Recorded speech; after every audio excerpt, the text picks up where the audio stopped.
Au nom du Père et du Fils et du Saint-Esprit. Amen. Viens en nous, Esprit Saint, illuminé de ta présence. Dirige notre cœur, dirige notre intelligence, nos yeux, nos oreilles, notre bouche, afin que tout concourt à la plus grande gloire du Seigneur notre Dieu. Ô Seigneur, envoie ton esprit et tout sera créé, tu renouvelleras la face de la terre. Bien-aimés dans le Christ, en ce 11 août, l'Église nous donne de célébrer la mémoire de Sainte Claire. Et la parole de Dieu qui nous est proposée est extraite de l'Évangile de Matthieu, chapitre 16, versets 24 à 28. En ce temps-là, Jésus disait à ses disciples, « Si quelqu'un veut marcher à ma suite, qu'il renonce à lui-même, qu'il prenne sa croix et qu'il me suive. Car celui qui veut sauver sa vie la perdra. Mais qui perd sa vie à cause de moi la trouvera. Quel avantage en effet un homme aura-t-il à gagner le monde entier si c'est au prix de sa vie? Et que pourra-t-il donner en échange de sa vie? Car le Fils de l'homme va venir avec ses anges dans la gloire de son Père. Alors il rendra à chacun selon sa conduite. Amen, je vous le dis. Parmi ceux qui sont ici, certains ne connaîtront pas la mort avant d'avoir vu le Fils de l'homme venir dans son règne. Acclamons la parole de Dieu. Louange à toi, Seigneur Jésus. Ce passage que nous venons de lire suit la réponse de Jésus à Pierre. Pierre, après que Jésus ait annoncé sa passion, mort, résurrection, dit au Christ, « Cela ne t'arrivera pas. » Et le Christ qui répond, « Passe derrière moi, Satan.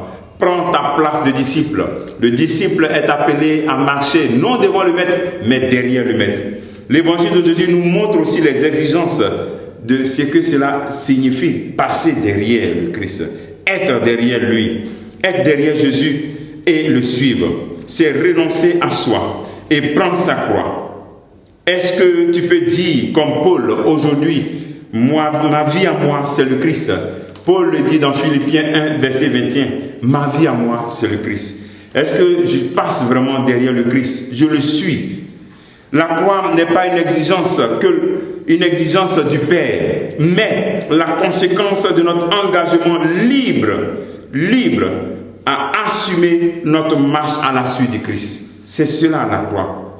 L'enseignement aujourd'hui, c'est qu'aujourd'hui, il y a une course effrénée au bien matériel, une course effrénée à la facilité, aux chemins les plus courts.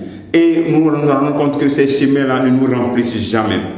Mais celui qui se donne et s'engage pour les autres en s'oubliant reçoit une grande joie, reçoit un grand bonheur.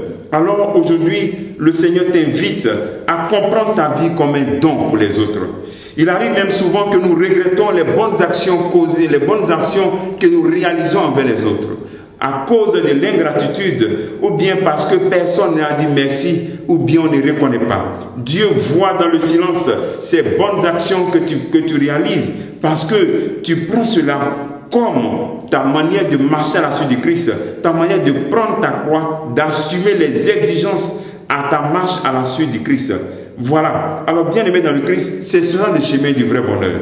Le chemin du vrai bonheur, le chemin de la vie éternelle. Et en ce jour, révise ta manière de suivre le Christ. Est-ce une manière qui est une manière engagée ou bien une manière qui est désengagée à moitié?